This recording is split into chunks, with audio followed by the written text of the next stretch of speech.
Hello, hello, hello, hello, hello, hello. Hello, hello, good afternoon. Anong Zoom meeting sinasabi mo dyan? Magandang hapon po sa inyo mga kanasyon.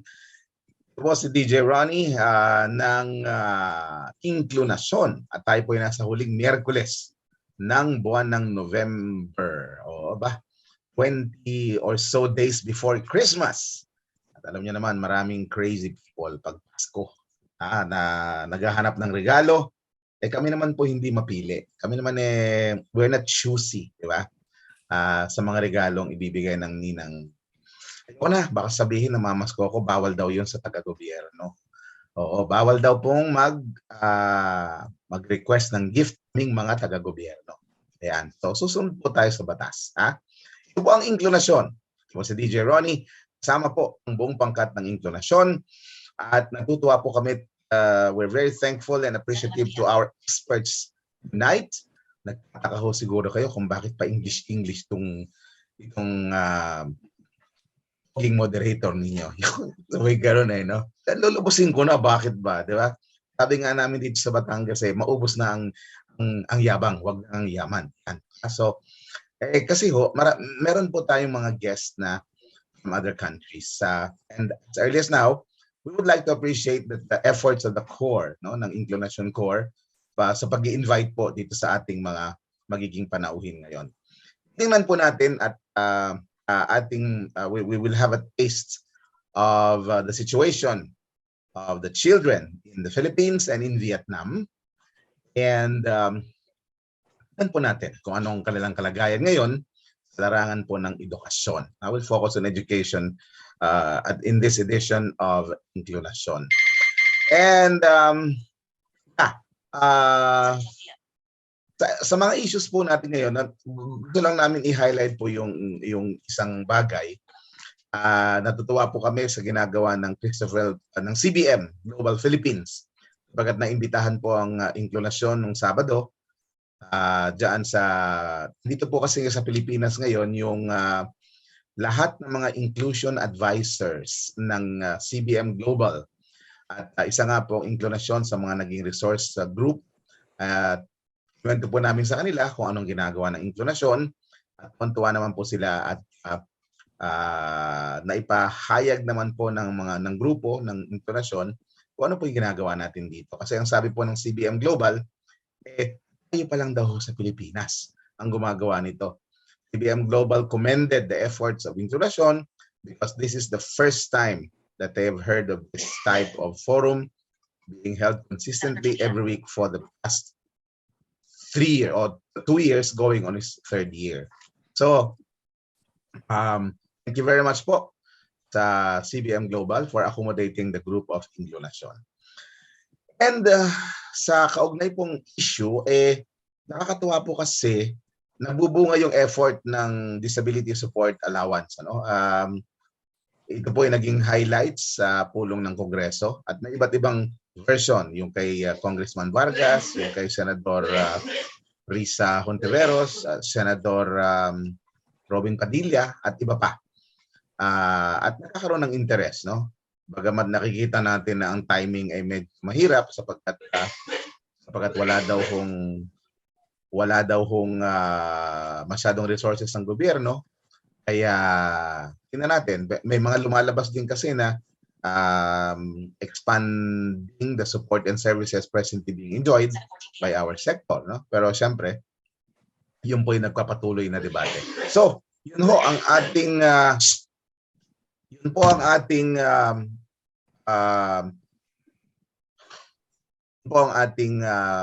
bibigyang pansin sa mga sa discussion po natin mga darating. But for now, we'll be concentrating on education. So, without further ado, and so as not to waste the time of our experts, we will start the ball rolling by a video from UNESCO.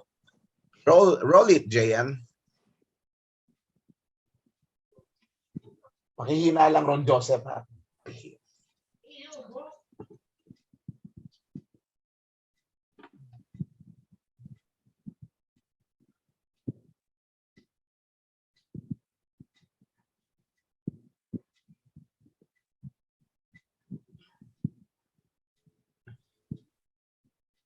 PM.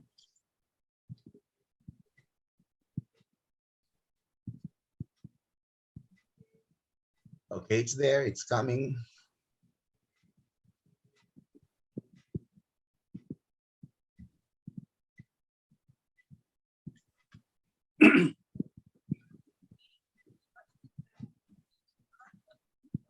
Poor and disadvantaged.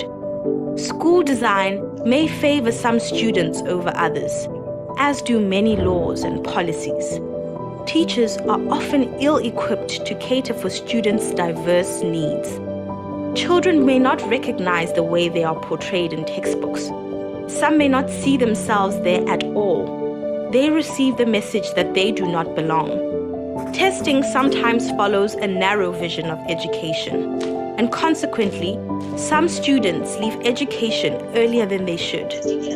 These are complex problems to solve, but a belief in the right to education is a belief in inclusion. Children have different learning speeds and needs. They need curricula that are flexible, creative, and relevant. How we prepare teachers matters. They must be given the tools and training to achieve our vision for reform. The resources we know can help the marginalized, educators, support staff, and equipment should be shared so that everyone can benefit. Better data on those left behind will help us reach them. Disadvantages often accumulate. We can't address inclusion one group at a time. Redressing these disadvantages requires funds. These must be equitable and target individual-specific needs. We must work together on these tasks across government ministries, from central to local authorities, with civil society supporting governments, and schools opening doors to the community. Inclusion in education requires a change in mindset in society, so that education for all means education for everyone, without exception. Achieving this is everybody's business, including yours.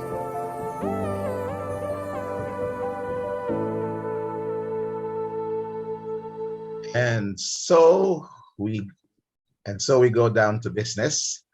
Start the ball rolling tonight. May I request Ms. Michi Chan to introduce our guests, our experts for this afternoon's edition. Good afternoon, Ms. Mitch. Yes, good afternoon, DJ Ron. Magandang hapon po, DJ Ron, at magandang hapon, mga kanasyon. Good afternoon. Let me introduce to you our guests for our episode today on disability inclusive education in the Asia-Pacific region. Ayan po, we are very fortunate that our colleagues in the Asia-Pacific, in the advocacy for disability inclusive education have given their time to be with us today. Our first guest, mga kanasyon, our first guest was appointed the Secretary General of Asia South Pacific Association for Basic and Adult Education, or ASPBAE, effective January 1 of 2021, but she has been with ASPBAE since 2009. She is a lawyer and also a registered social worker in the Philippines, and has been engaged in education and development work in the last 19 years. She has a track record in advocacy, capacity building, institutional building, and networking in the Asia-Pacific region. She has dedicated her professional life to championing human rights. As a practicing lawyer, defending migrant workers' rights through strategic litigation and parliamentary engagements, and in her work with ASPBAE since 2009, staunchly advocating for education as basic human right.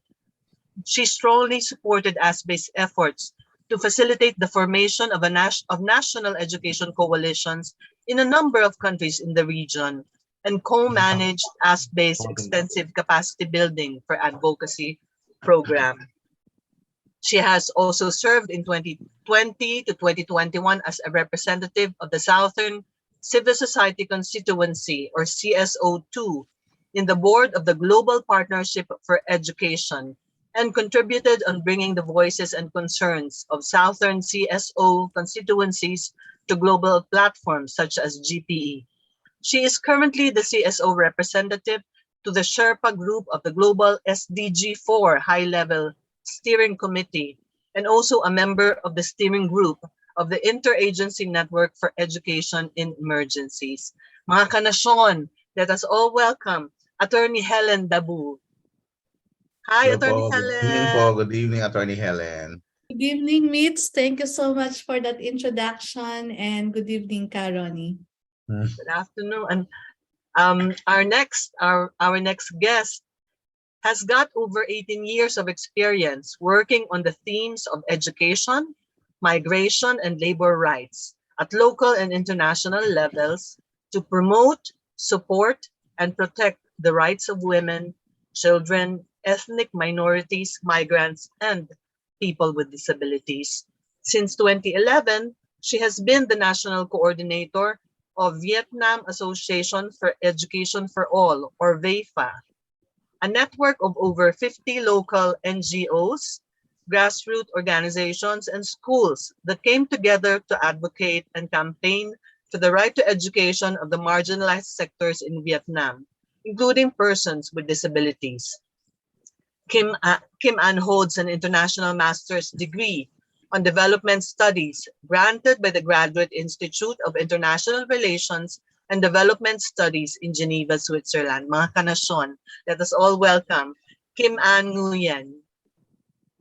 Thank you. Hello, good afternoon, Kim. Thank you. Good afternoon, everyone. My pleasure to be here with you. How do you say good afternoon in Vietnam? Xin chào. Xin chào. Okay, thank you. Thank you, Kim. Okay, thank you, Kim An. Our next guest is presently the president of the Philippine Foundation for the Rehabilitation of the Disabled, or PFRD. PFRD has the distinction of being the oldest non-governmental organization that has worked for more than 70 years to address the needs of persons with disabilities in the Philippines. Bong, as he is fondly called, is also chairperson of the Deafblind Support Philippines, an organization raising awareness and building support for deaf blindness in the Philippines. He is a father to Monica, who is a deaf-blind person. Other than his advocacy for the rights of persons with disabilities, his areas of expertise include economics and development banking. He was COO of the Development Bank of the Philippines, where he worked for 23 years. He has a degree in economics from the University of Santo Tomas, a master's in industrial economics from the Center for Research and Communication, now University of Asia in the Pacific, and a master's in public administration from the Harvard University. He hails from San Fernando, Pampanga. He is married to Marcelia Garcia, also a known woman leader in the disability rights movement, with 3 daughters, advocates all. Hello, Bong, mga kanasyon. Hello, hello. Natin. Edgardo Hello, Garcia. everyone. Good evening. Good afternoon. Everyone. Thank you. Thank you, Sir Bong, for coming. Our last but not the least guest, he is a board member of VAEFA, head of the mobilization board of the Vietnam Association of the Deaf, and he is also a deaf teacher, teaching in a non-formal learning center named C5. Mga kanasyon, please welcome Tuan Lin Nguyen. Hello, Lin. Good. Xin chào, Lin. Okay, so he has an interpreter with him. Yes, and, and may I just introduce our sign language interpreter from Vietnam, Miss Mi. Hello, nice to meet you. Thank Miss you. Mi Nguyen. Hello, Mi. Thank you for being here with us. Mga kanasyon, ang ating pong mga guest para sa araw na ito. Maraming salamat. Thank you very much, Miss Mitch, and thank you also for all of your hard work in putting this episode together. And thank you for everybody who have helped in making this episode possible. And I know that this is not the last time, because now we are expanding our network. And so the first part of our forum will deal a little bit with your personal personal not my personal life, but personal circumstances.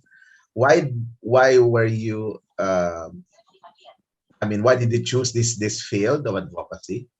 Maybe we could start with with our friend who is there from Vietnam. I forgot his first name. Kim. What is his name again? Lynn. Lynn. Yeah, sorry. Thank you, Miss Mitch. Okay, Lynn, tell us your early days. I mean, your younger years. How was it being a person who is deaf in Vietnam? Tell us a little bit about your childhood experience up to the point that you are here as an advocate for the rights of people who are deaf.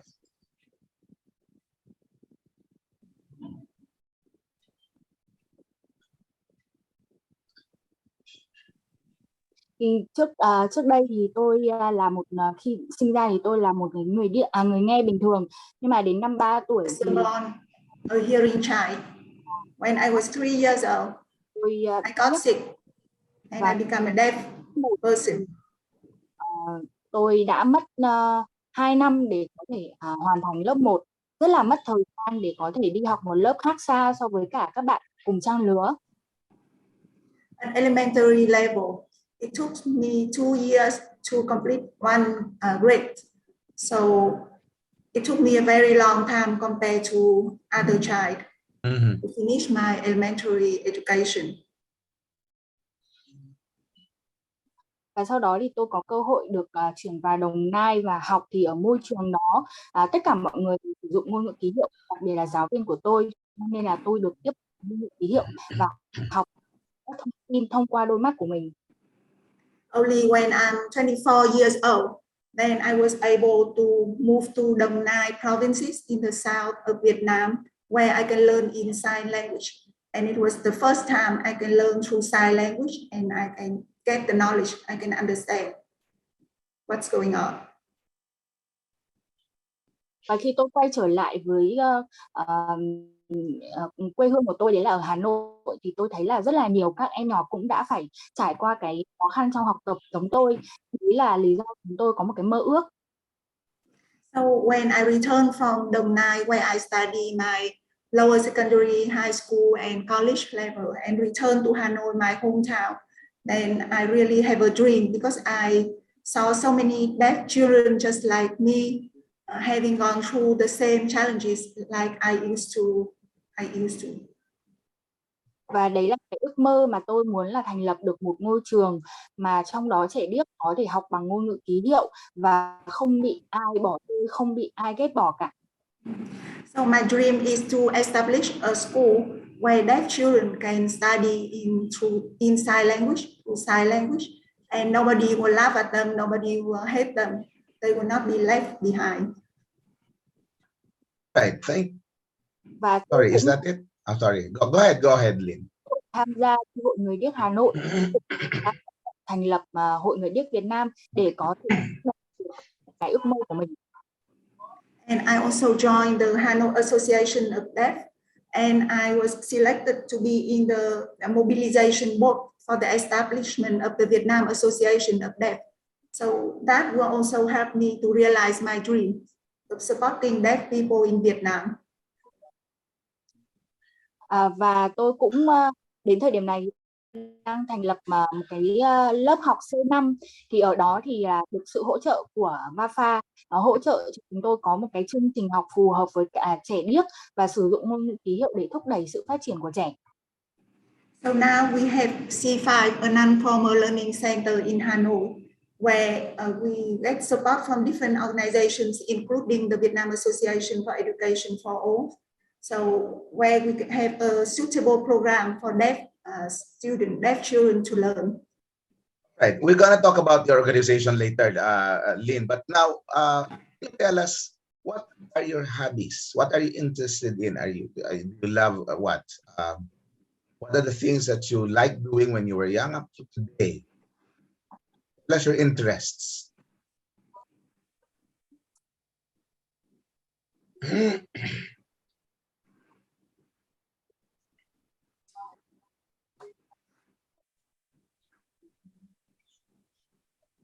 Là tôi thích khi mà còn trẻ thì tôi rất là thích thể thao, đặc biệt là những cái môn như là bóng đá này, bơi lội này. When I was young, I loved sport. So I loved play football, swimming. Oh, an athlete, huh? Very athletic. Đúng vậy ạ. Tôi Yes, rất là thích các môn thể thao ạ. I love sport. All right, very good. Thank you, thank you, Lynn. I'll get back to you later. Now, about you, Kim. When you were not in this advocacy, what were your interests, and why did you choose persons with disabilities to focus on your efforts? I mean, what inspires you to choose this sector to pour in your energy? Thank you for the questions. So I think I started first in business sector because I studied foreign trade and I started with a beer trading company. And in that work in the company, then I get to know some NGOs, the work of some NGOs in Vietnam. And after 1 year, I think I took an extra course to improve myself in English and office work. And then it's really like accidentally happened, like an NGO, they sourced staff from that training center. And then I started working in the NGO called the Vietnam Children's Fund, who just focus on building elementary school in Vietnam as the conciliations and healing after the war between the American and Vietnam. So as soon as I started in the NGOs, I realized that this is my work, like this is where I will be working in.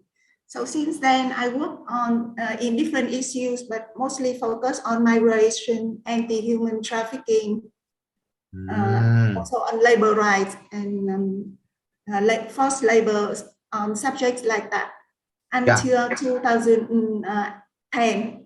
When I paused a little bit and took a master course in development study, because it's the time when I think that I've been working in development issues for quite a while, and all what I learned is through my work. So I really want to come to a professional environment where I can really learn about development. And the course really like widen my perspective, give me the understanding, the connections between different development issues. So I understand the connections between migrations, trafficking, and also educations, other development issues. And after that course, I really believe that education will be the key solutions for many problems. So that's why I started with the Vietnam Association for Education for All. And the organizations focus on several issues, but disability inclusive education is one of the main focus of the organizations. But before you landed in this advocacy, what were your impression on persons with disabilities? Before that, I just know in general that they face many challenges. But I think the way I look at disability is just as one group of disability until I really work on the issues and really understand how important it is to understand the different needs, the specific needs of each group, and how we have to be specific in our advocacy or in our message or in our support to persons with disability to be effective. All right. You have a very good English. Thank you, Kim. I'll get back to you later. Yeah, thank you very much. I hope Attorney Dabo won't mind, but may I ask the only thorn among the roses tonight? Sir Bong, Ronel, yeah. You have that they have said in the introduction that your group is the oldest organization, but I don't suppose that you're the oldest in the group. But the question is, I am. You are the oldest in the group so far. What have you learned that you would like to share with us as early as now? I mean, in this forum, in taking care of your daughter, in the struggles that you as a family have been through. What learnings, initial learnings, happy learnings that you would like to share with us? Yeah. Well, as Smith said, our daughter Monica is deafblind. She was born congenitally deaf, and she lost her sight when she was 3 years old after 3 successive craniotomies. She started going to a deaf school before the operation, but after that, no school would want to accept her because they said they're not ready to provide training to deafblind individuals. So there are schools for the blind, there are schools for the deaf, but none for the deafblind. Okay. And it took us several years before we were able to convince the principal of a national school, the Philippine National School for the Blind, to start a deaf-blind program. And when we started, of course, we didn't know anything how to teach the deaf-blind. So we had to get resources mainly from Perkins, for the Perkins in Massachusetts. This is a school where Helen Keller went to. And they provided us with the curriculum and with the methodologies and assistance on how to teach the deaf-blind.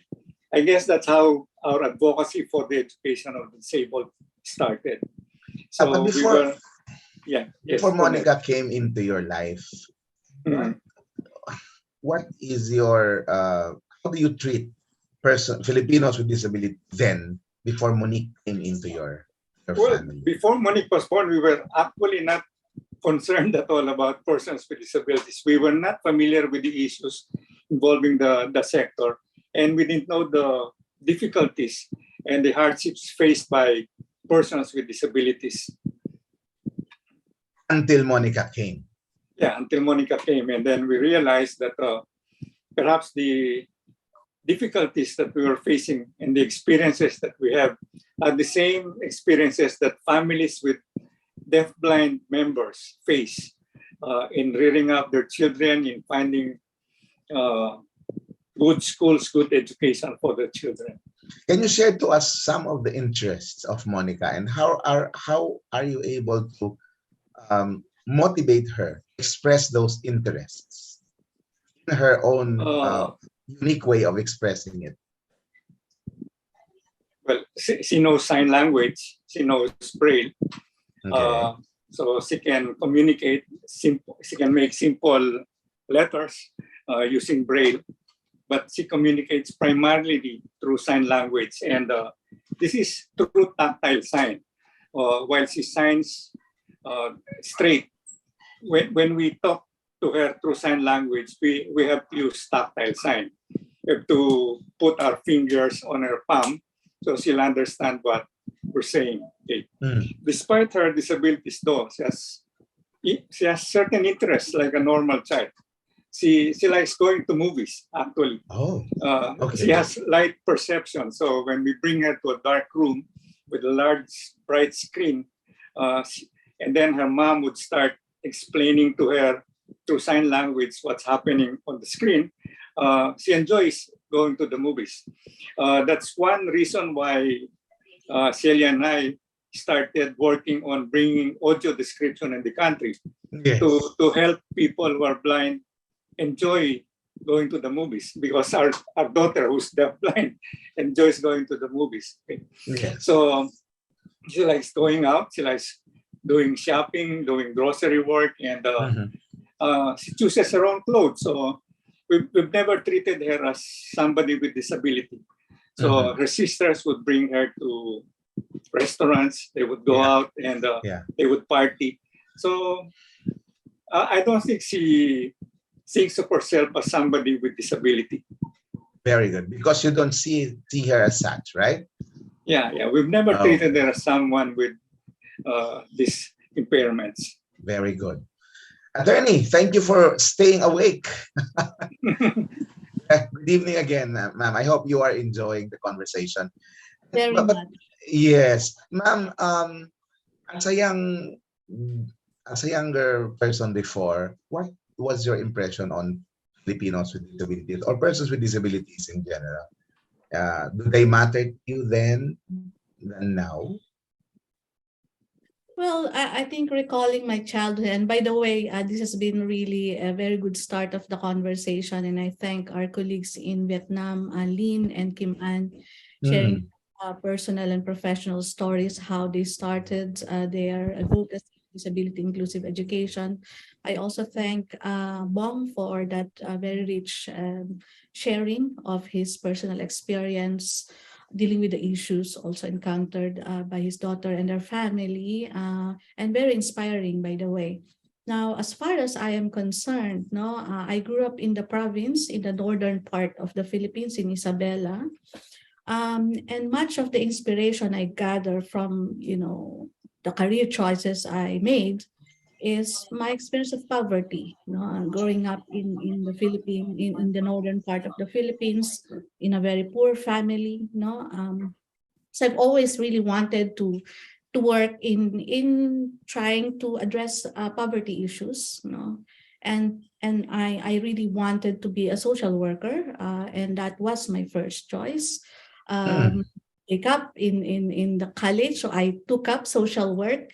And in terms of my professional choices, I really wanted to do community organizing. So I was my first work as a social worker. I graduated from the University of the Philippines in Diliman as a social worker. And my first work is community organizing in La Union, where there is a high concentration of migrant workers going abroad, and then they return. They return to their home province after working abroad with mental health issues, mental health illnesses, and I organized families of migrant workers who returned with mental health issues. And it is through that experience of community organizing families of migrant workers who had those issues, where I really saw the lack of support for this issue. Of course, I work very extensively on migration issues of women, migrants, and all. It's also there that I saw the lack of support to migrant workers with mental health issues. And then along the way, when we were doing a mapping or scoping of the community where I work in La Union, we also encountered children with disabilities, particularly those with hydrocephalus who couldn't function well because of lack of medical support, so on and so forth. So I think it's those. I think it's those exposure. But as far as disability inclusive education is concerned, so much of my experience and learnings came from Vietnam, actually, from the work of Kim An. Not in the Philippines. Not in the Philippines as far as persons with disabilities are concerned. You learned it from Vietnam? Yes, as far as this issue is concerned, I learned from Vietnam, because when I started in my organization in ASPBAE in 2009, the work that I did for ASPBAE is to help organize national education coalitions. These are advocacy coalitions in a number of countries in the Asia Pacific, for them to be organized as national coalition to advocate for the right to education. One of the coalitions I helped organize is the Vietnam Coalition. And of course, it's there that I met Kim An, and a few years after, she was the one who introduced me to the importance of the work around disability inclusive education. So it's there that I learned and unlearned about the issue, and I continue to learn from the work that they do. Very good, very good. Okay, everybody, hope you're still there, and please bear with us because it's a very, very interesting conversation. This is your friend DJ Ronnie in behalf of the InkluNasyon Core. And we are talking with experts on education in relation to the World Children's Month. Am I correct, Attorney Dabu? World Children's Month. We're observing this month the World Children's Month, right? I don't know if it's, but I know that the World Day on People with Disabilities will be in December 3, I think. It's coming up. International Day of Persons with Disabilities. Okay, yes, anyway, it doesn't matter for as long as we are focusing and highlighting your devotion and your passion in giving more education to the most number of people that we can reach. It's time for us to again take a breather via video, courtesy of Vietnam, courtesy of Miss Kim. So JM, if you're ready, roll it.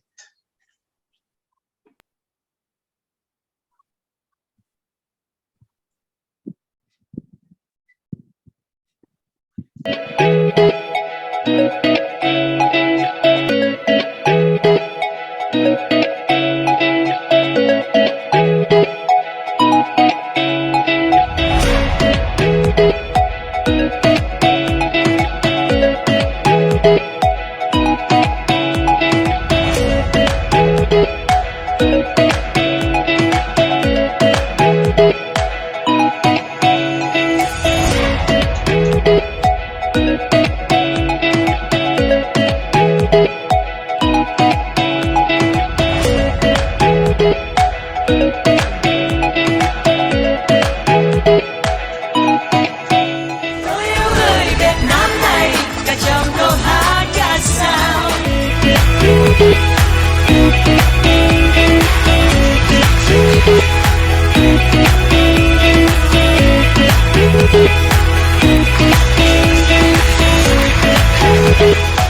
hôm nay tôi rất là vui mừng đã chia sẻ với các bạn về chủ đề tuần lễ người Việt năm 2022, đó là xây dựng cộng đồng hòa nhập cho tất cả mọi người. Mỗi lần làm sự kiện thì chúng tôi vô cùng là hạnh phúc cũng như là tự hào vì là được làm việc với các bạn, về những tài năng, khả năng cũng như những nỗ lực của các bạn biết.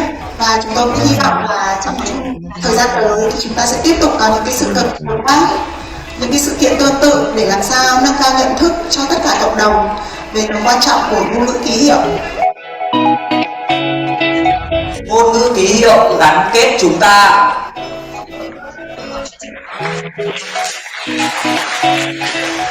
Hôm nay với cái thông điệp đó là nghe bằng mắt và ngôn ngữ ký hiệu kết nối tất cả chúng ta, tôi hy vọng rằng là tất cả chúng ta người nghe như người biết, chúng ta cùng nhau dành thời gian cùng nhau đăng để một phần chúng ta học về ngôn ngữ ký hiệu và hiểu thêm về ngôn ngữ ký hiệu để giúp cho người biết cũng như là người nghe chúng ta có thể hòa nhập hoàn toàn.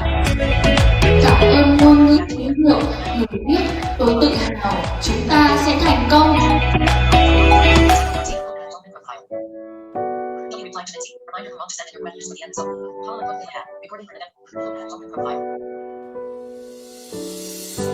Có đôi khi trên con đường dài tôi ước tôi sẽ gặp những khó khăn.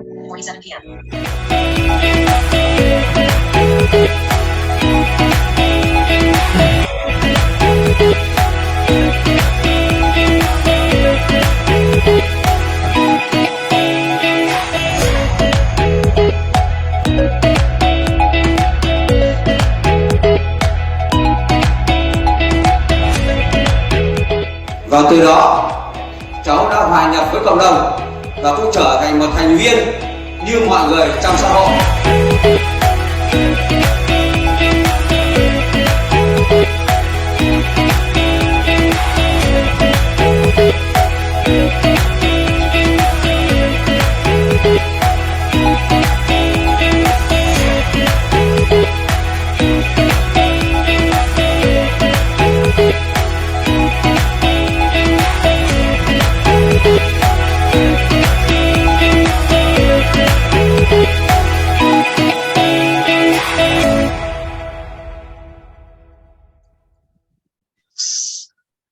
Wow. Is it over? JM, okay na? Okay. All right. I've enjoyed the music because I did. Anyway, Kim. Hello, Kim. Are you still there? Hello. Yeah. Now, please, for the interests of person with visual impairment like me, can you please summarize what you have shown to us? Okay, that's what I was wonder at the beginning, like, will there be someone who described the video to you, to all the blind that may watch our program?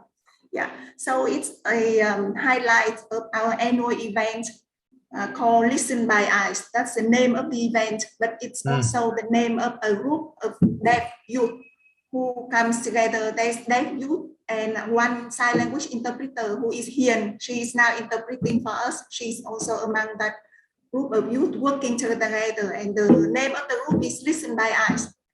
That they want to come together and through art, work, performance, plays, making movies and drawing, all kind of art activity to connect the deaf and the hearing community, the deaf and the rest of the world, rest of the society. So that's the purpose of the group.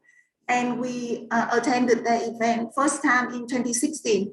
But after that, we decided, the Vietnam Association for Education for All, my organizations, we decided to support the group. And we do annual event and keeping the name of the group for the event to promote their work also. And it has been 5 times we've been working together with them. So the video is on the last event in 2022, in September 2022, 23rd September. We every year we have the event on the occasion of the International Week of the Deaf and the International Sign Language Day. So through first it will be a fun playground for the deaf to show their talents.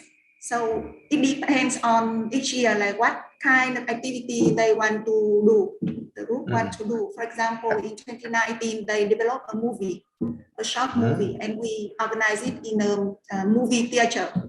And for other year, we do it in auditorium room where they can perform and we can invite a large group of audience. So in 2022, we have 500 participants to the event in a large auditorium room. And they do song, singing, they do play. Different deaf school comes to bring their performance to the event. And through that, we want to raise awareness of different group, school, teachers, parents, on the issues on on the issue on Vietnamese who are deaf. Now, can you share to us some statistics, Kim? How many persons with disabilities now recorded in Vietnam so far? Recorded about 7 million. That's 7 million. Recorded. Yes, but we think the statistic may not reflect the reality, like how they count it, how they conduct the survey, and the deaf, like the especially statistic about the deaf is very blurred. But we give us an idea. Give us an idea of that 7 million. How many are deaf? How many are blind? And whatever data you have. We don't really have good data, to be honest, in Vietnam. But what we've been receiving so far is we have about 2.5 million deaf. That's in a separate survey, not in the a common survey for all kind of disability. But if the common survey last one that I've heard is about 700,000 deaf. Or in Vietnam, they don't call deaf, they call, officially, they call hard of hearing. Hard of hearing, not deaf. Yes, hard of hearing. That's the official words or they call listening and speaking disability. That's how they are called in the law, in the policy. In the Philippines, we have the Filipino Sign Language. Do you have your own Vietnam Sign Language as well? Yes, we do. You do. I think in all the country, each country will have their own sign language. And in Vietnam, we even have different Vietnamese sign language, North, South, and Central. So in general, we have 3 main sign language in the country. And they are now. Since we don't have much time, can you please share to us basically the summary of the program of your organization in intervening for Vietnamese with disabilities for with regards to education?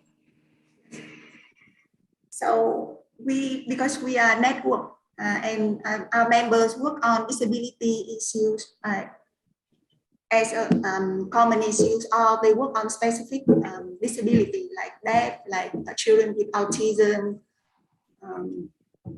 and other work. We also have partnership with the Association of the Blind as well to support their work.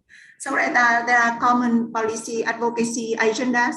For example, we also provide inputs to the report on the implementations of the conventions on the rights of persons with disability in Vietnam.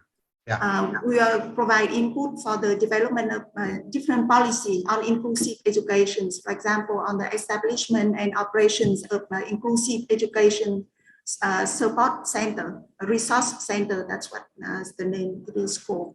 We are advocate for the general planning of the inclusive education system in Vietnam. So in that plan, there will be worked on policies and they will be worked on to replan the education and institutions for persons with disability.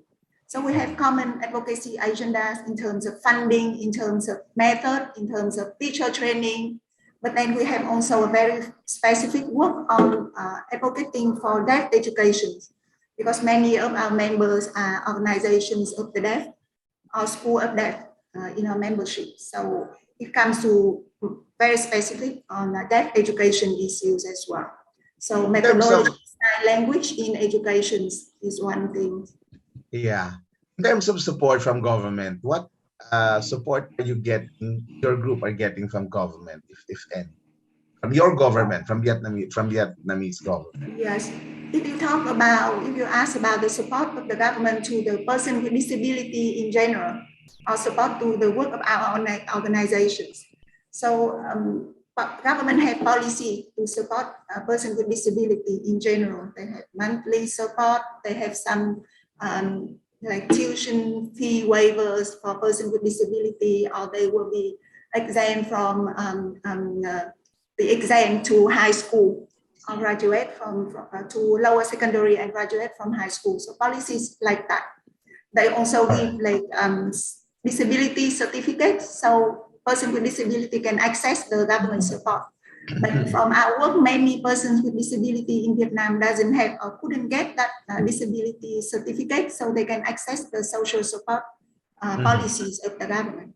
And for the work of our organizations, the support that we get from the government is, how do I say, it's like we look at it as the outcome of our work. So their support is, if they cooperate with us, then that's the support.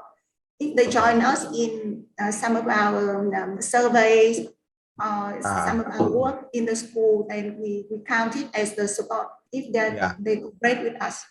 But so the government does not allocate any specific amount to your group or to any non-government organization there? No support from the government? No, unfortunately not. And from what I understand, like government themselves also need to advocate for resources. For example, we work with Ministry of Education in Vietnam. And in the ministry, they have the Committee on Education for Persons with Disability. But this committee includes people from different departments in Ministry of Education. So the committee doesn't have their own funding to do their work. For example, they agree with some points that we have advocated for, and they make a work plan, but then they couldn't find funds to implement their own plan to improve disability inclusive education. So, yeah. Thank you, Kim. Now, Attorney Dabu, how about ASPBAE? What plans or what activities are you doing aside from what is being done now? Can you please enlighten us on the work of ASPBAE in general and your work on learners with disabilities in particular? Thank you, Karoni. Well, first of all, it is important to emphasize that ASPBAE is a regional network of civil society organizations and individuals working to advance the right to education. So we are an old organization or network. We were established in 1964, and we are a membership organization of a membership network of organizations and individuals working to advance the right to education. And when we say the right to education, it means advancing the right to quality education of every individual, irrespective of range of abilities or disabilities. And we emphasize the critical role of disability inclusive education and lifelong learning in harnessing the full potential of every individual and in contributing to poverty eradication, social justice, gender equality, sustainable development, and lasting peace. But that in a nutshell is what ASPBAE is doing. Now, because we are a membership organization, we work closely with our members and we support the work of our members. So what Kim Ann has just described to us is what ASPBAE also provides as a support to its member, like the Vietnam Coalition or VAEFA. We provide capacity development support to our members. So capacity development to harness or deepen their advocacy skills for the right to education or for the right to disability inclusive education. And we also support the work of our members in influencing policies, education policies in particular. So Kim Ann was describing about the need to improve, reform, transform education policies in Vietnam. That is also the case in a number of countries in the Asia Pacific. Including the Philippines. There's so many policy gaps. There's so many budget gaps. There's so many program gaps when we look at disability inclusive education issues. And that is what we do. We use our voice in ASPBAE as an Asia Pacific platform for CSOs.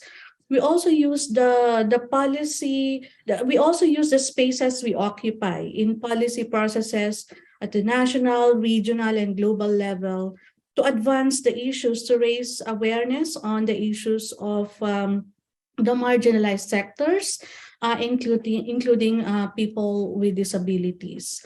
And I think one thing that we also, put into the analysis is when we talk about the right to education, it has an intergenerational coverage.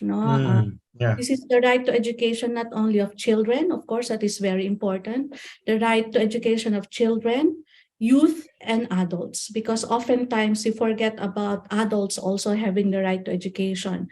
Oftentimes we only focus on the right to education of children, but let's not forget the right to education is indivisible when it comes to age, so regardless of your age, regardless of your abilities or disabilities, the right to education should be guaranteed to everyone.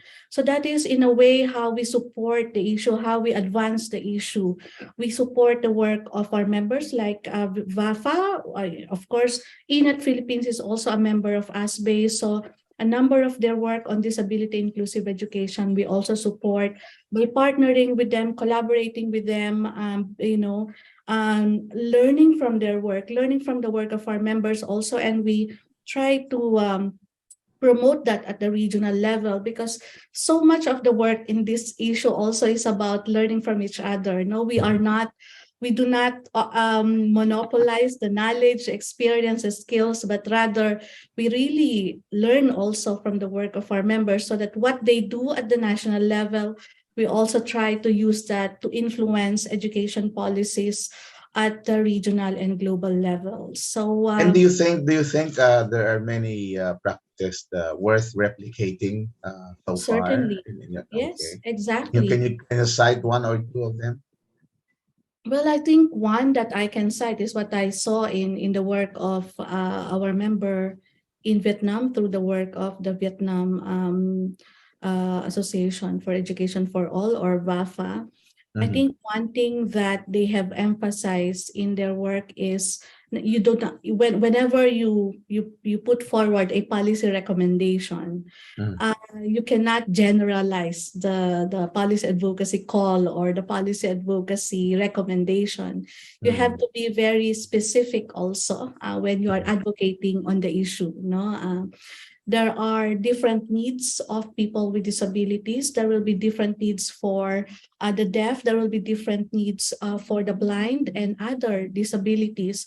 So whenever we come up with policy advocacy calls and policy improvements needed on education policies, or even budget on education, there has to be also specific calls for each abilities and disabilities.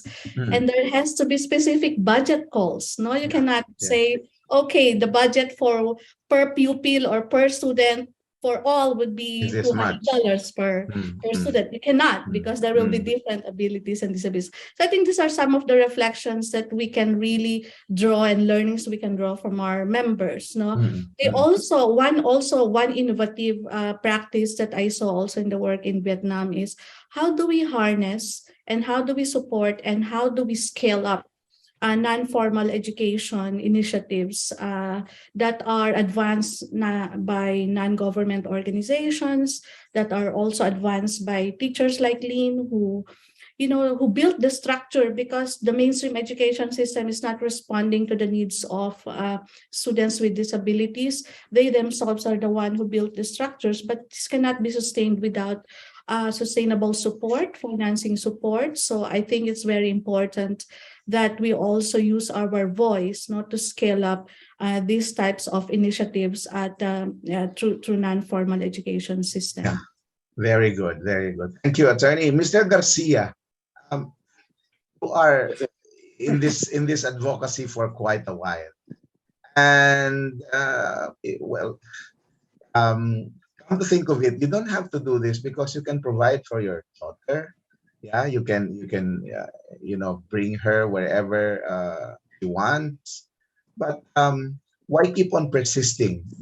When it seems that still the situation, if it has improved maybe a little, but why do you keep on going on, and why do you keep on persisting to open this program for Filipino deafblind? And by the way, do you have statistics? Do you have data of how many Filipinos who are deafblind? On your last question, Ronel, we don't have reliable statistics on how many deafblind people we have in the country. In fact, we don't have reliable information on the different types of disabilities as well. Okay. Even DepEd does not have this reliable statistics. But as you mentioned, Ronel, while our daughter we may have been able to support the needs of our daughter, most children with disabilities may not be as lucky as our daughter. That's why we're in this advocacy.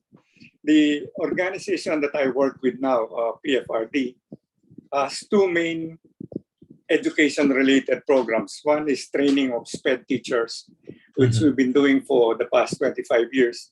And the other one is training of parents on how they can cope better in handling their children with disabilities. But our organization, as well as Deafblind Support Philippines, which is headed by my wife, we're also heavily involved in the crafting and passage of the recently passed Philippine law on the education of learners with disabilities. So this law was passed only last March, signed by then President Duterte, after almost 7 years of the sector working for its passage. And it has a rather long title, but the title itself is very, very informative and very educational. If I may read it, Ronel. Yeah, please go ahead. An act instituting a policy of inclusion and services for learners with disabilities in support of inclusive education, establishing inclusive learning resource centers, and establishing inclusive learning resource centers of learners with disabilities in all schools, districts, municipalities, and cities, providing for standards, appropriating funds therefore, and for other purposes. Okay. As Helen mentioned earlier, law should be very specific. In the sense, this is specific in that it focuses only on learners with disabilities. Whereas previous proposals on inclusive education were talking of learners with special educational needs, which cover not only those with disabilities, but other groups like the gifted and the talented, groups like indigenous people, groups like madrasa learners. What we have now is a law specific to learners with disabilities. The other phrase in the title, which is very informative, is that this is in support of inclusive education. The way we understand it nowadays, that children with disabilities should be educated together with their non-disabled peers in regular classrooms, right, to the maximum extent possible, to the maximum extent that we will help they're getting the optimum benefits from education.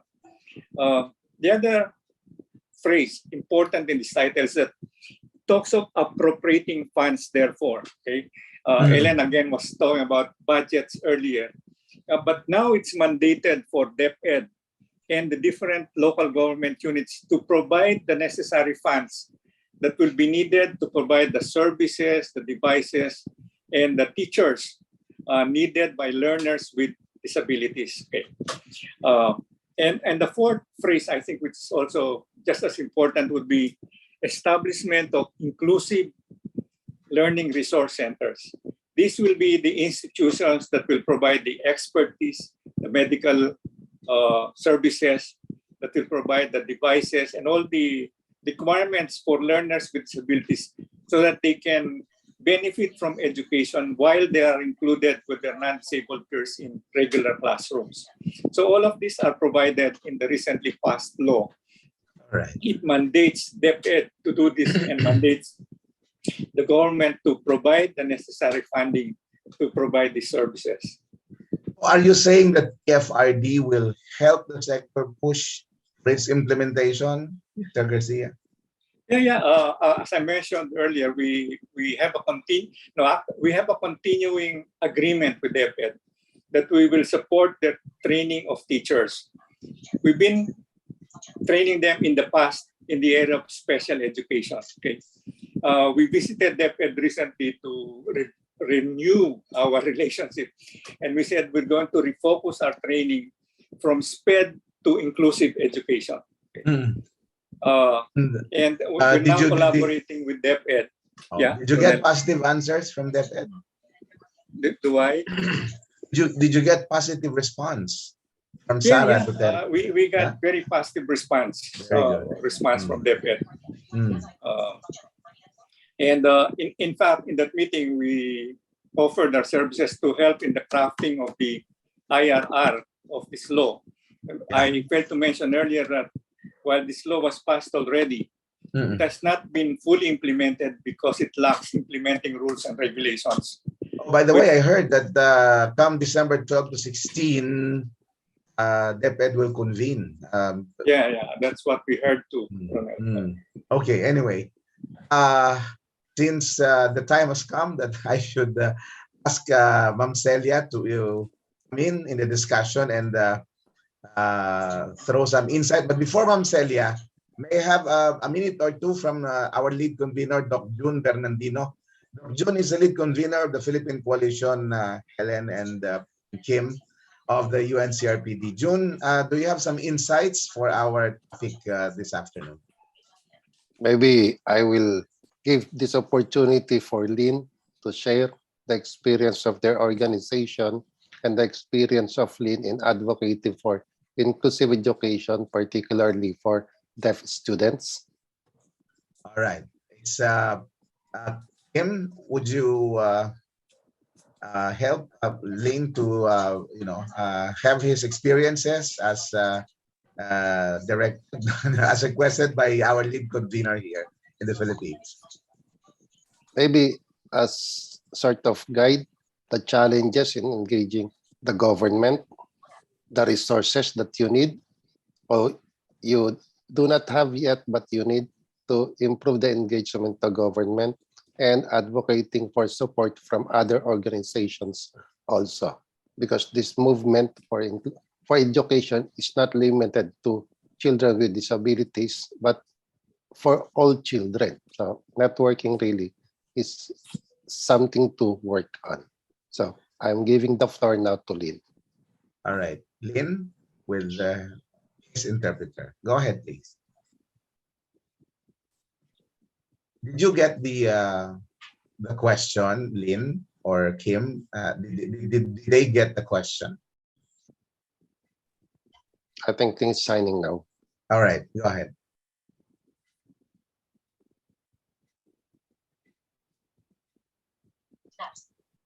Okay, so in Vietnam, the system for deaf students, and we also have some policy for inclusive education and also the law of people with disability. And some article on that mentioned about deaf education and sign language, but it's not implemented in the real life. Now in Vietnam, the teacher, they still teach by spoken language, like the oral method, and it's very hard for deaf students to learn. And for deaf students, we don't have any official secondary and high school, so deaf learner can study higher than elementary. So for now, most of deaf students, they have to stop their study, their education to when they get the 5th grade.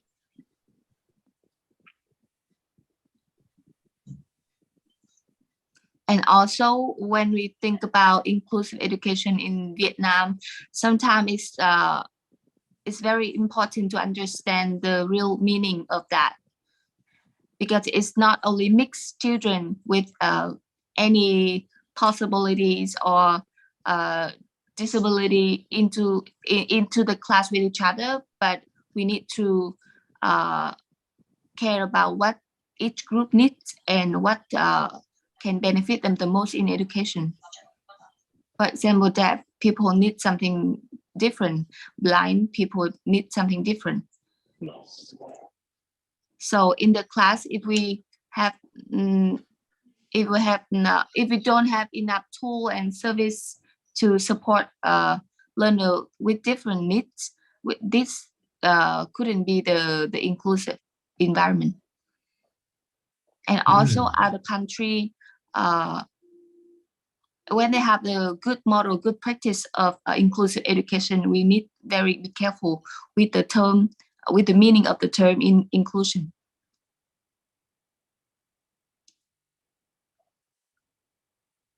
If we have enough condition to provide inclusive environment for all, then it will be the best picture.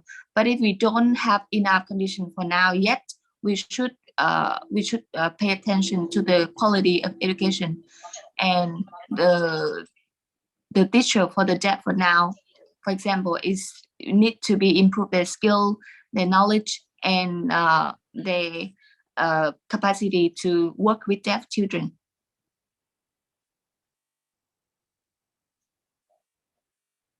Okay. And deaf education is not only have problems in Vietnam, but also in other countries. For example, in the workshop or in the conference, when they use interpreter, it will be the inclusive environment for deaf participants.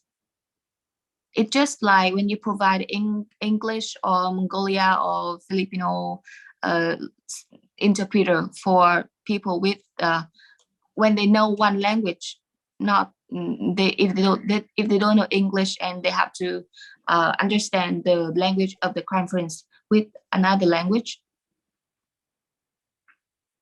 And in Vietnam for now, we haven't had any policy or support from the government to even training for interpreter and using them in the real life.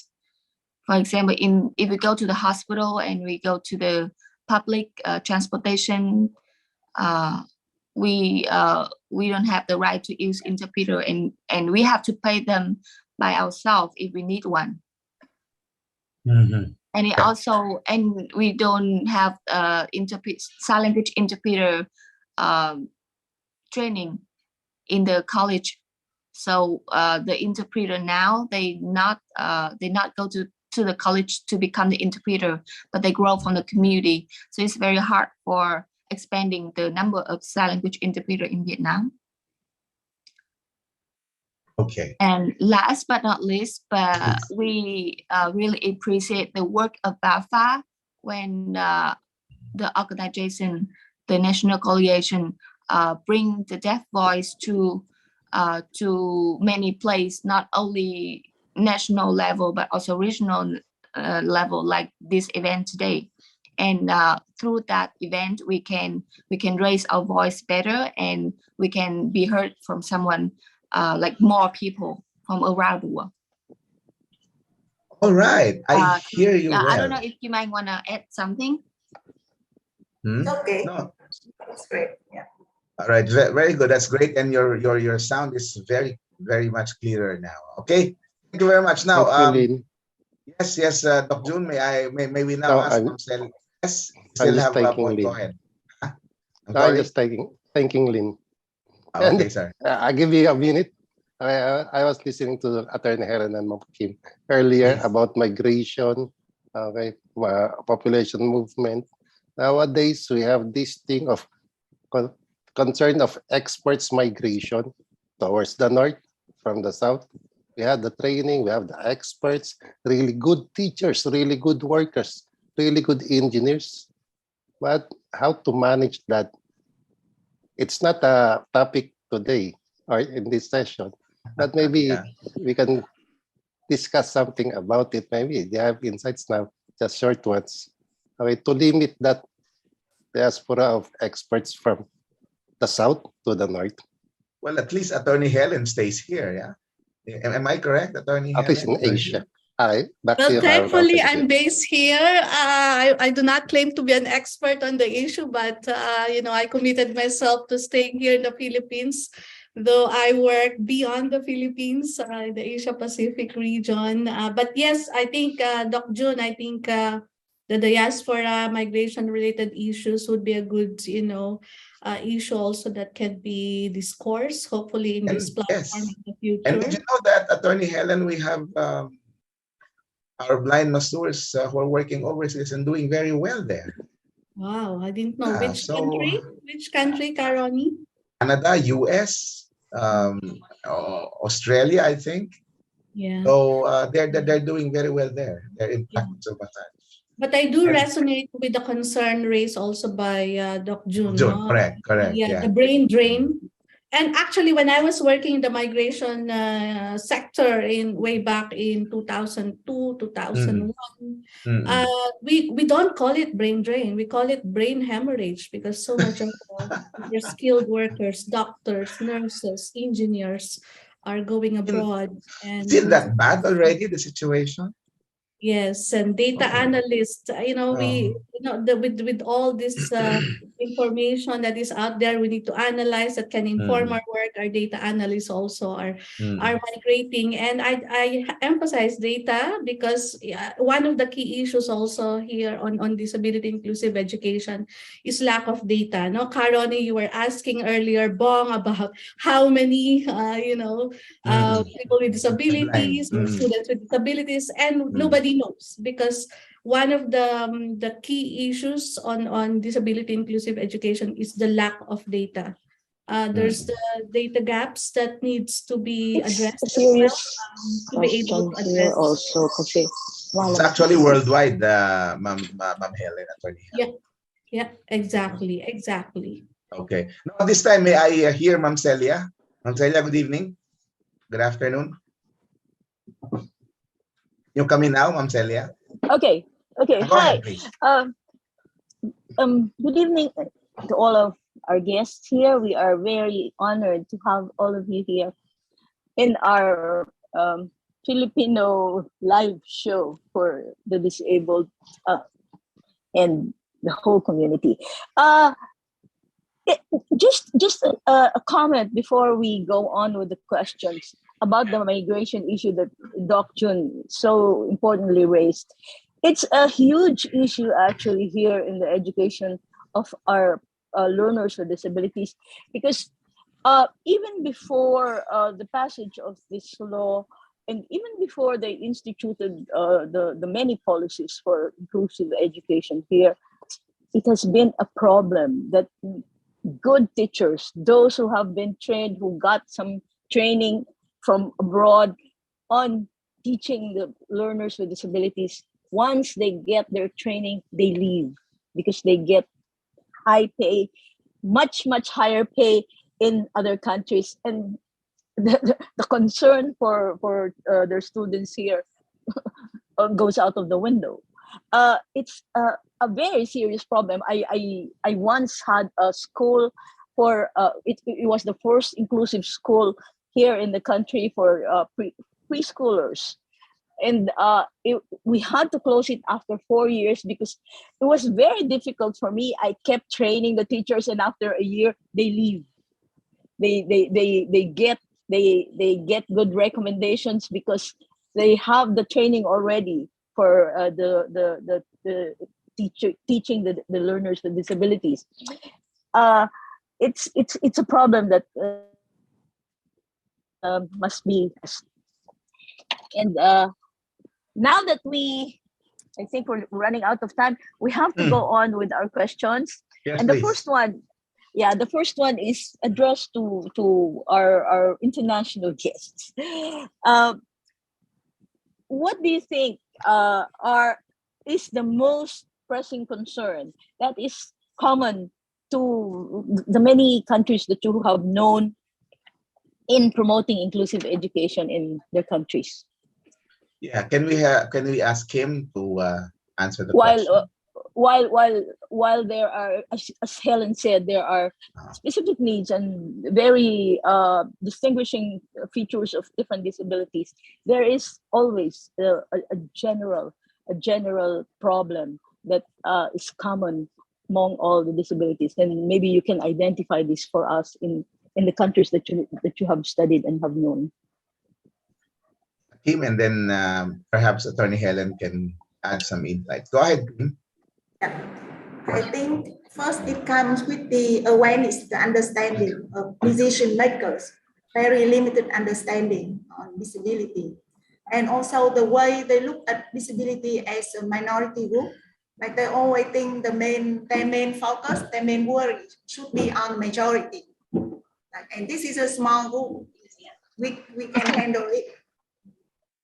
When they think when they work on common policies, then it will also help address this minority group. Maybe not perfectly, but I think it covers. But in reality, it doesn't cover. And sometimes it even creates more burdens for learners with disabilities. That's what we see from our experience. Thank you very much. Thank you very much. Attorney Helen, brief insight on that question. Well, the most common would be, as I said, the lack of robust data on the learners with disability. The other one would be the negative attitude, discriminatory attitude against learners with disabilities. The other one is on lack of infrastructure to really accommodate and to become more inclusive. No, the infrastructure in our school systems are not yet there in so many countries in the Asia Pacific region.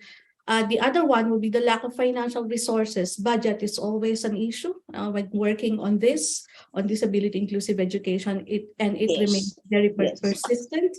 The other one, which is not really very, it's not coming up in so many analyses, but very important, the lack of interministerial coordination within government agencies. It's not only an issue of the Department of Education or the Minister of Education. This should be an interministerial, interdepartmental issue within the government bureaucracy.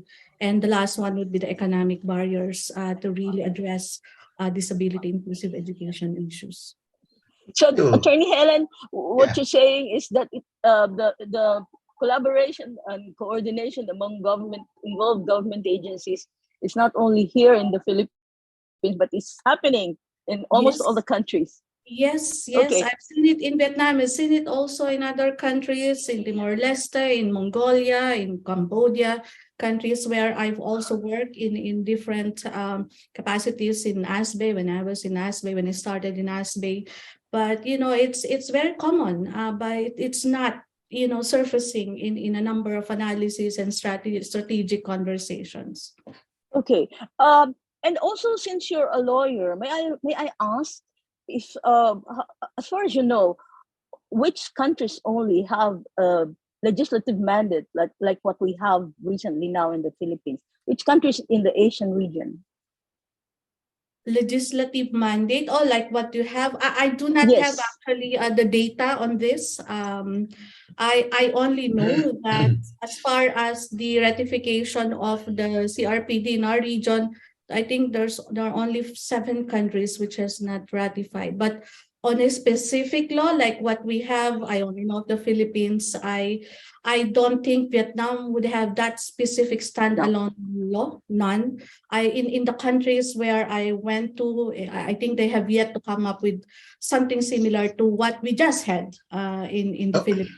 And what you're saying, you're saying, Attorney Helen, is that the only problem we just have to solve the only problem we have, which is implementation and money. We always say money. You budget. Might have a good law, but without a budget, and that is costed. By the way, whenever we do a budget advocacy, we always say it has to be costed. You cost how much to deliver the right to quality education for the blind, for the deaf, for other disabilities, and that will vary. So the budget advocacy also will have to be very context specific and needs specific of learners with disability. Okay, thank you, Attorney Helen.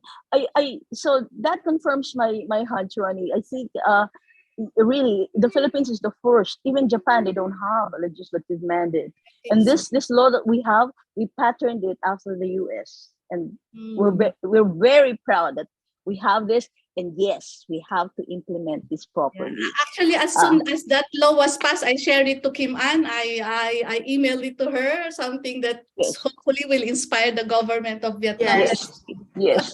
So Camille, I think as soon I know that the law has been passed in the Philippines, I send right away the message to an official in the Ministry of Education.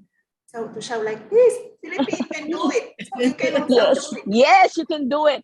And the updates I got after that is after the law, you were able to advocate for a specific budget for inclusive education for person with disability. Like more than before, you don't have. So I think that's very important for other countries also to use that experience, even though maybe the implementation is not perfect yet. But I think it's very important for us to exchange information like that. Advocacy work in the country. As soon as we passed this law, I informed my mentor in Harvard, Dr. Tom Hiệp, because he was the proponent of IDEA in the States. He was the assistant of Clinton at the time. And so he was very happy because this was a project that we have been dreaming of. And we hope it will be a reality for the whole of Asia. The second question that we have here is, what do you think is, in your experience and in your knowledge of also the practices in other countries, what has been the best communication strategy to promote the awareness and knowledge about inclusive education policies in the country? Can we hear a short one from Mr. Garcia, and then we go to Kim? And Lynn, maybe. Lynn, yes, sorry, yeah. So a little insights from Kuya Bong, Mr. Garcia, and then of course we go to Lynn. Well, the problems of implementation were, I think, touched by the earlier speakers. No, on the question, sir, is what do you think is the best communication strategy? Yes. Yeah. As far as your experience is concerned, sir, we know that you're also a well-traveled family because of your, concern about your about Monica. Yeah. Well, we'll have to inform the various stakeholders about this new law. The rights are provided to parents and students. Okay. Important, I think, would be the parents, because the law provides them. The law that we have provides parents substantial rights to make decisions about the education of their children. Okay. They are supposed to be consulted in the preparation of the IEP, and they're given the rights to complain if the services that are needed by their children are not being provided by the system. So I think it's important that we inform the parents about their rights under this law and how they can avail of these rights and what they can do if those rights are not enjoyed by their children. We also have to inform the local government units, okay, about their roles in providing this education for learners with disabilities, including the lowly barangay health workers and the different personnel of the different local government units, because they'll have to support DepEd in the so-called child find system. Right? So they can go around the communities and find out if children with disabilities are not being brought to school. They'll have to be informed about this law and the benefits that this law can provide to the students. Okay.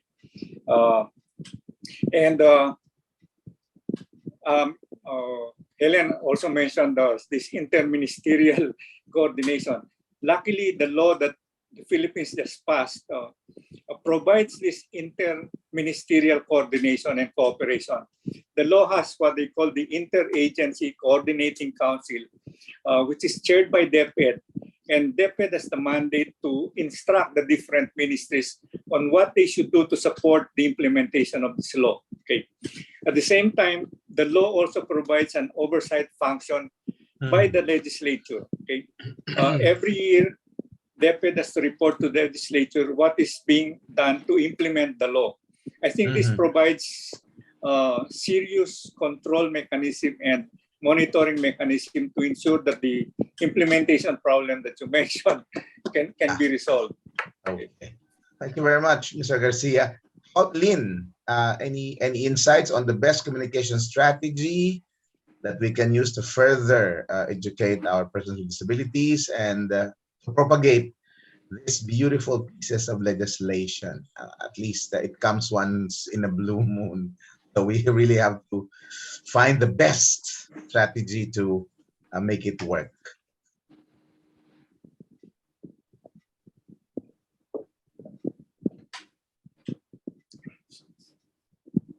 I have this is Ling.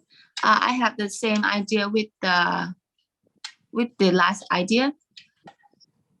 Yeah. And I also want to add something more.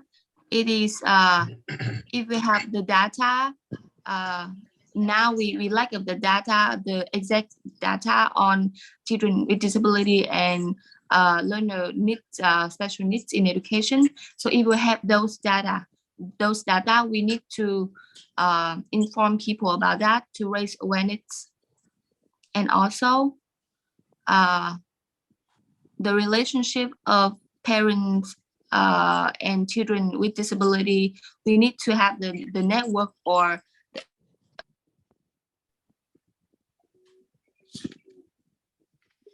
Lost here, I think. Wait for the interpreter. I think she got out. We lost Karoni, we lost our... Okay, sayang. We lost our interpreter. It's a pity. The signal is good. Anyway, as much as I want to ask for more questions, but we are running out of time. In the meantime, I would like to take this opportunity, Ma'am Celia, to give our experts their message to our audience in, again, focusing on education for learners with disability. So may I start with Kim, please? Your final word for this episode, please. Okay, I also have translate for me. Yeah, I think the message, actually it acts on the last conversation, the last questions. I think the cooperation and networking cross-ministry, but I think also beyond national level, like what we are doing now, like what ASPBAE has been supporting different countries to come together to share experience, share best practice, and we'll realize, this we can also do in Vietnam, or this we can use to advocate in our country. So I think strengthen networking among us, people who advocate for inclusive education. And also, what's always so important, I think everyone may share the same message, is to make sure we have the space for persons with disability themselves to raise their voice, to speak their needs. All right. Thank you very much, Ms. Kim. Very well said. Ms. Attorney Helen? Yes, well, I fully agree and echo what Kim Ann has said. The question of Celia as to the best communication strategy is to allow the people with disabilities themselves to speak up and advocate for their right to education. And we will also support them, and we need to support them in securing spaces to influence and improve education policies to make it disability inclusive. The other one, and I keep on repeating the importance of advocating for budget. And when we say budget, we use the 4S framework. We need to make sure the size, share, scrutiny, and sensitivity of the budget will be responsive to the right to education of people with disabilities. Thank you so much. And how much intelligence funds do you need? Mr. Garcia, your message, please. Well, Ronel, as you said, we have a very good law, and the problem is implementation. I think the sector has to continue its engagement with DepEd, with the legislators, and with the sector itself, greater awareness of what the law provides to children with disabilities and what problems are being encountered. So the problems along the way can be smoothened, and we can have the law implemented sooner than later. Thank you very much, Mr. Garcia. And now, Ling, your time to speak. They say persons with disabilities should speak up. Now we are listening to you. Say your piece now.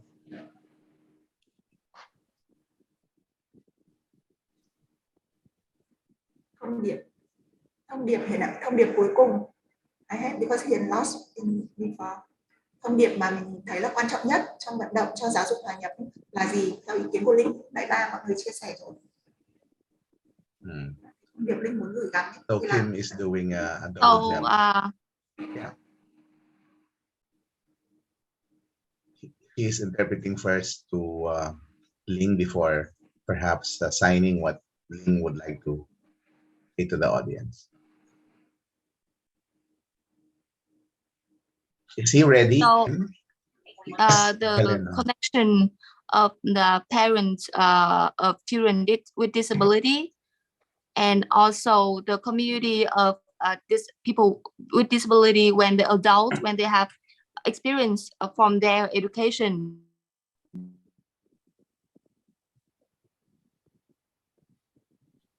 Last year again. So Ling say building the community between persons with disability is also very important. Support them together. Yeah.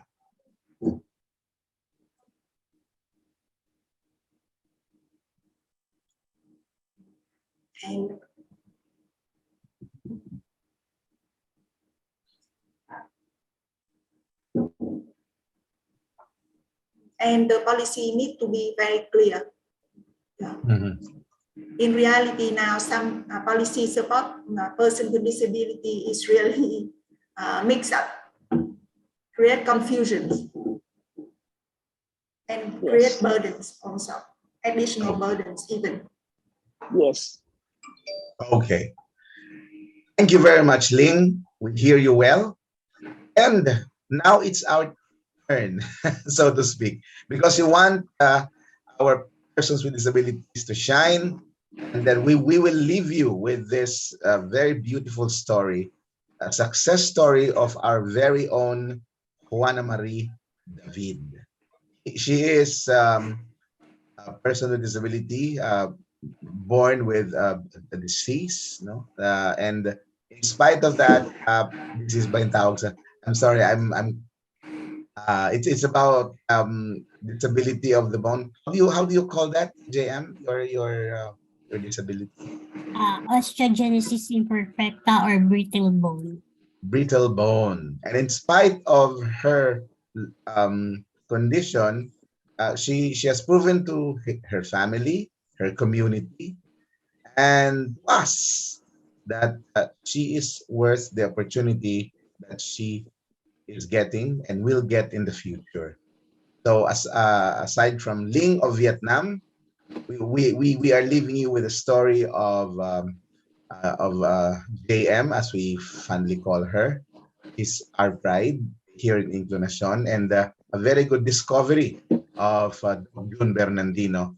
And we believe that JM and Ling and everybody will go places, because there are people like Attorney Helen, Kim, and all of you here giving opportunity, not pity, for our persons with disabilities. So, as they say education is expensive, but try ignorance. Yeah. On that note, here is a story, a success story. Please do not leave us, guys, and watch this story of our very own Juana Marie David, JM David, and she has just been awarded by her university by featuring her in their school magazine.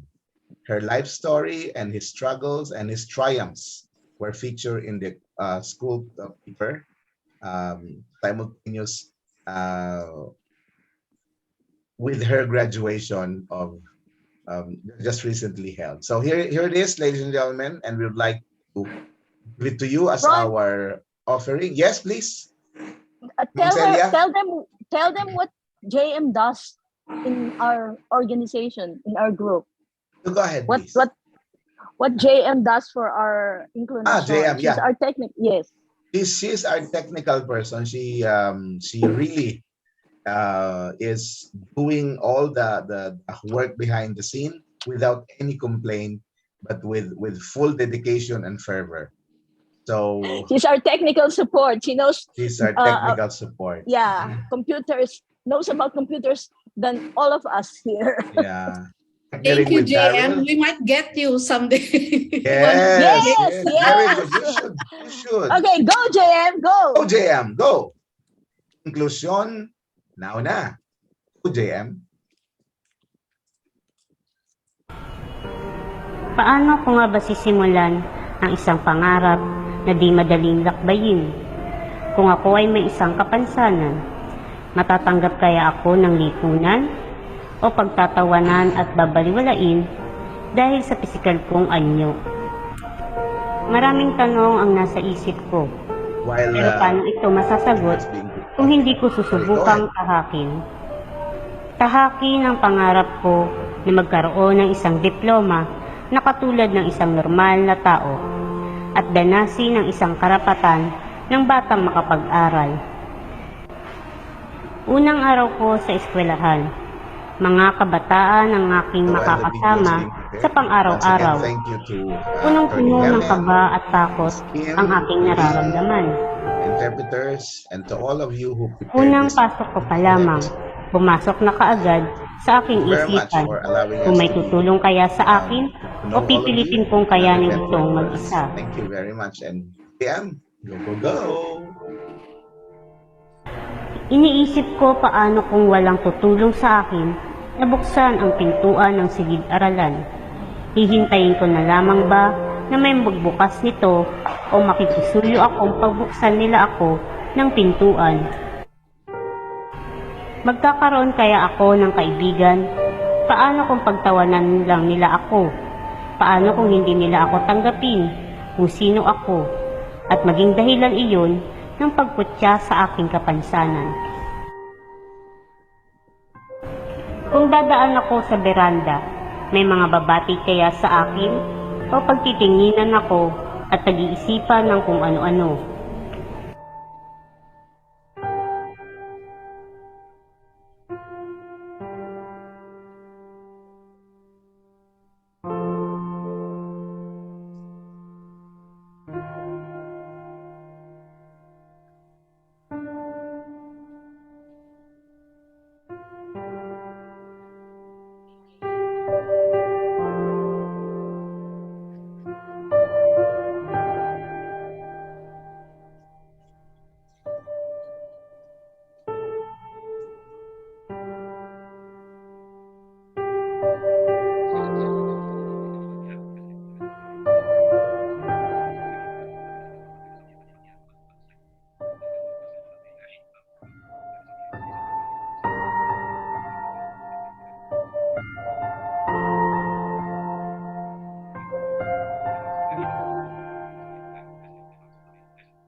Pero ang lahat ng mga katanungang ito ay nasagot nung nagsimula na ang pagtahak ko sa aking pangarap. Nagkamali ako sa aking iniisip na ako ay hindi papansinin ng kapwa ko mag-aaral. Nariyan sila, handang tumulong sa mga katulad kong may kapansanan. Tinulungan nila akong makaakyat sa rampa ng paaralan.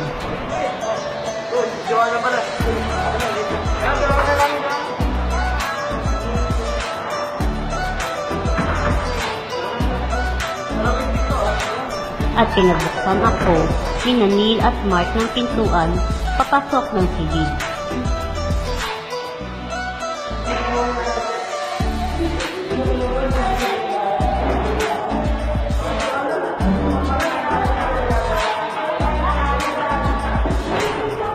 Pagpasok ko ng silid-aralan, di naglaon, nagkaroon din agad ako ng mga kaibigan. Nandiyan sila O'Donnell, Bernalyn, Reynalyn, Mark at Lynn. Nakaramdam ako ng isang mainit na pagtanggap sa loob ng aming silid. Kami ay naglaro, nagkwentuhan at nagtawanan.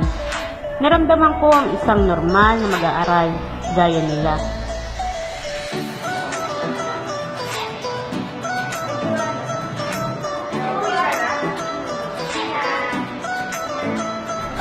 Hindi rin naman pala sila mapanghusga. Ang totoo niyan ay binati pa nga ako nila Bernalyn at Reynalyn nung kami ay magkasalubong sa beranda.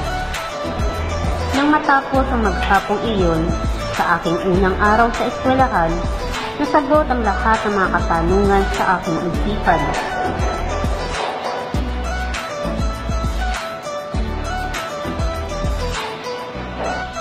Na ako ay pilit lumalaban sa kabila ng kapansanan, nabubuhay sa kadiliman, sa sakit na nararamdaman. Ako'y pilit nagsusumikap upang maabot ang pangarap. Kahit alam ko na mahirap, pilit ko itong hinaharap. Sa pagsikat ng araw, pangarap ang aking natatanaw. Pangarap na di bumibitaw, na unti-unting lumilinaw. Ako po si Joanna Marie N. David, kumukuha ng kursong Bachelor of Science in Information Technology.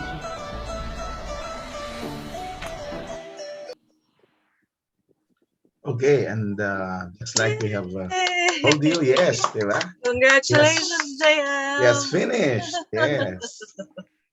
Okay, and thank you, and see you next Wednesday on another edition of InkluNasyon. As we are saying, inclusion, now na. Thank you. Thank you to everybody. Thank you, everyone. Thank you. Pictures.